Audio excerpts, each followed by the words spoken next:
नमस्कार, मैं हूं पी मोहन और आप देख रहे हैं मोहन मीडिया न्यूज़। कल भिलाई के लगभग हर गणेश पंडाल से भगवान गणेश जी का विसर्जन शुरू हो गया और ये विसर्जन बहुत ही शांतिपूर्ण वातावरण में बिना डीजे बजाए, बिना अच्छे लाइटिंग वीटिंग किए एकदम सादगी से गणेश जी इस बार ठंडा हुए। बड़ा अच्छा लगा, कोई भी हादसा नहीं हुआ, किसी की डूबने की खबर नहीं आई। बहुत ही शांतिपूर्ण वातावरण में जिला प्रशासन और नगर पालिका निगम ने भी अपनी ओर से सारे प्रयास किए ताकि कोई ऐसी अप्रिय घटना ना हो और ये कार्यक्रम बहुत ही सादगी से भगवान गणेश ठंडा हो गए। तालाबों में, नदियों में कई तरह के व्यवस्था से अपने ये कार्यक्रम संपन्न हुआ। और कल ही सनातन धर्म ट्रस्ट हनुमान मंदिर सेक्टर 2 में भागवत कथा का भी आयोजन किया गया। ये कार्यक्रम गंगा जल एजुकेशन ट्रस्ट के चेयरमैन आई.पी. मिश्रा के संरक्षण में ये चल रहा है। ये करीब एक हफ्ते का कार्यक्रम होगा और इस एक हफ्ते के कार्यक्रम में हमें बहुत सारी बातें सुनने और समझने की मिलेगी, जो कथा के मार्फत पंडित श्याम सुंदर पराशर जी हमें सुनाएंगे और हमें बहुत ही आनंद आएगा और हमारे जीवन में एक नया परिवर्तन भी होगा, ऐसी उम्मीद की जा रही है। आई.पी. मिश्रा जी ने इस कार्यक्रम के प्रति लोगों की रुचि को देखते हुए कहा है कि पूरे 7 दिन आइए और इस कार्यक्रम में सम्मिलित होइए ताकि कथा के माध्यम से हम अपने जीवन चर्या को कुछ परिवर्तन कर सके। ऐसे पापी कर सकते हैं के विशुद्धंति बदन तो नहीं। ये भागवत पापियों को पाप से है तारती, तो कैसे कैसे पापियों को तारती है और बता दो। सनकादिक बोले कैसे कैसे का प्रश्न खत्म कर दो। हम तो कहते हैं जो नंबर 1 का हो, जीवन भर पाप के अलावा दूसरा कोई काम ही ना किया। ये मानवा पाप कृतस्तु सर्वदा सदा दुराचार्य रता विमार्गदा क्रोधाग्नि दग्धा कुटिलाश्च कामिनः सप्ताह यज्ञेन कलौ पुदन्ति ते। बड़े से बड़ा पापी क्रोधाग्नि में जलने वाला, वो भी एक बार 7 दिन बैठ करके प्रेम से कथा सुन ले, उसका भी कल्याण हो जाएगा। जीते जी ना सुन पाया हो तो मरने के बाद ही सुन ले तो भी कल्याण हो जाए। बोले आज तक ऐसा कोई उदाहरण है आपके पास, ऐसा कभी हुआ है? हाँ, तो दीजिए कोई प्रमाण। तब सनकादिक बोले एक सत्य घटना सुनो। तुंगभद्रा नदी के किनारे एक उत्तमपुर में पंडित जी रहते थे। उनका नाम था पंडित आत्मदेव शास्त्री। बड़े भारी विद्वान थे और उनकी धर्मपत्नी पंडितानी बहुत खतरनाक थी। उनका नाम था श्रीमती धुंधुली देवी। बहुत ही झगड़ा, और पंडित जी पढ़े लिखे थे तो अपना निर्वाह कर लेते थे। दुर्भाग्य से कोई संतान नहीं हुई, बेटा बेटी को।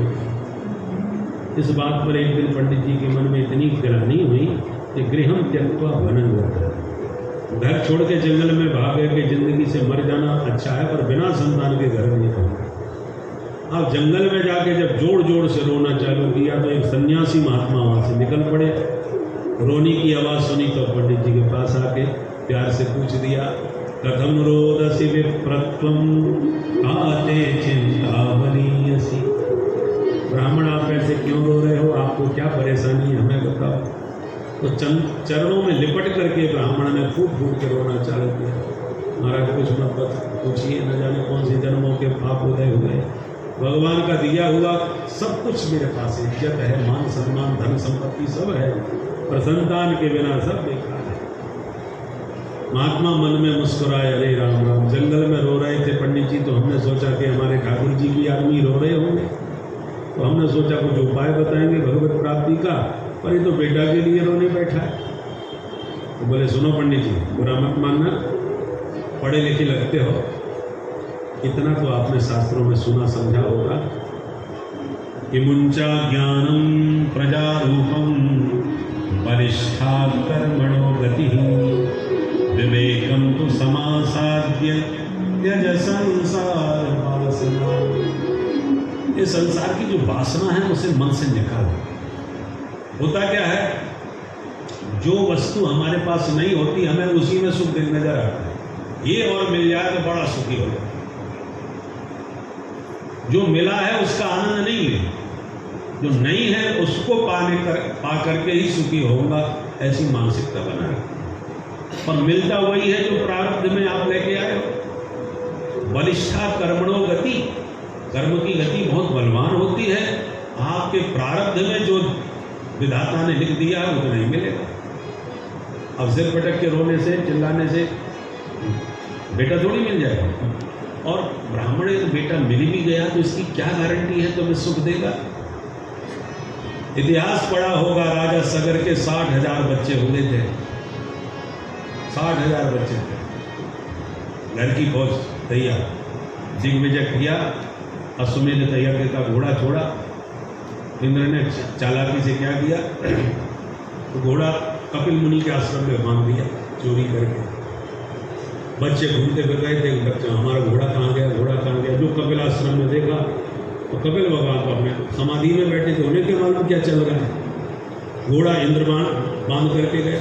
बच्चों ने समझा ये बाबा पाखंडी है, हमारा घोड़ा चुरा करके बैठा है और हमको देखकर आंख बंद करके समाधि का नाटक कर रहा है बाबा। ये सब आज हर्ष चोर आस्ते मीलित लोचना, चोर कहीं का पाखंडी आंख बंद करके बैठा है। चिल्ला करके सब मारने को दौड़े। कपिल मुनि को शोर शराबा हुआ, बाबा की समाधि खुल गई। जो समाधि में आंख खुली, सब के सब 60,000 जल करके राख की ढेर हो गए। उनकी क्रोध हानि हुई। महात्मा समझाते हुए कहते पंडित जी तो 60,000 बच्चों में क्या सुख दिया सगर को, सबके सब भस्म हो गए। राजा अंग का बेटा हुआ था बैन। अंग बड़े धर्मात्मा थे और बेटा इतना नास्तिक महामूर्ख कि जब उसको राजा बनाया गया तो उसने सबसे पहले धर्म पर ही बैन लगा दिया। न यस्तव्यम न दातव्यम न होतव्यम।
आने वाले समय में हमें अब गाड़ियों की आउटर पर खड़ी होने की झंझट से मुक्ति मिलेगी।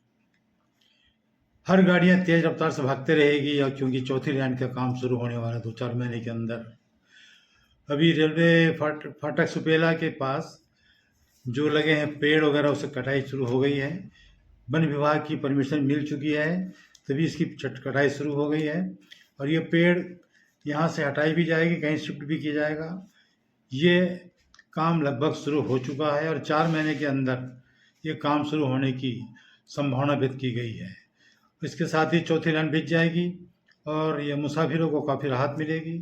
चौथी लाइन बिछाने से दुर्ग, रायपुर, भिलाई और लंबी दूरी की गाड़ियों को अब किसी भी ऑटो पर खड़े होने की ज़रूरत नहीं पड़ेगी। खासकर गुड्स को तो बिल्कुल ही रोकने की ज़रूरत नहीं पड़ेगी। चौथे लाइन से बहुत कुछ सहूलियत हो जाएगी हमारे भिलाई वासियों के लिए, दुर्ग वासियों के लिए, रायपुर वासियों के लिए। इसलिए ये काम शुरू हो चुका है, कढ़ाई का काम चालू हो चुका है। नमस्कार, मैं हूं पी मोहन और आप देख रहे हैं मोहन मीडिया न्यूज़।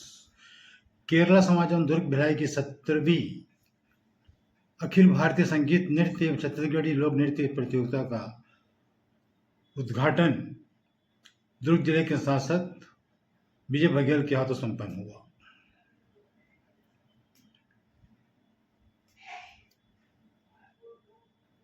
इस अवसर पर दुर्ग के पूर्व विधायक अरुण, आने वाले समय में हमें अब गाड़ियों की आउटर पर खड़ी होने की झंझट से मुक्ति मिलेगी। हर गाड़ियां तेज रफ्तार से भागते रहेगी, और क्योंकि चौथी लाइन का काम शुरू होने वाला है 2-4 महीने के अंदर। अभी रेलवे फाटक सुपेला के पास जो लगे हैं पेड़ वगैरह, उससे कटाई शुरू हो गई है। वन विभाग की परमिशन मिल चुकी है, तभी इसकी कटाई शुरू हो गई है। और ये पेड़ यहाँ से हटाई भी जाएगी, कहीं शिफ्ट भी किया जाएगा। ये काम लगभग शुरू हो चुका है और 4 महीने के अंदर ये काम शुरू होने की संभावना व्यक्त की गई है। इसके साथ ही चौथी लाइन बिछ जाएगी और ये मुसाफिरों को काफ़ी राहत मिलेगी। चौथी लाइन बिछाने से दुर्ग, रायपुर, भिलाई और लंबी दूरी की गाड़ियों को अब किसी भी ऑटो पर खड़े होने की ज़रूरत नहीं पड़ेगी। खासकर गुड्स को तो बिल्कुल ही रोकने की ज़रूरत नहीं पड़ेगी। चौथे लाइन से बहुत कुछ सहूलियत हो जाएगी हमारे भिलाई वासियों के लिए, दुर्ग वासियों के लिए, रायपुर वासियों के लिए। इसलिए काम शुरू हो चुका है, कढ़ाई का काम चालू हो चुका है।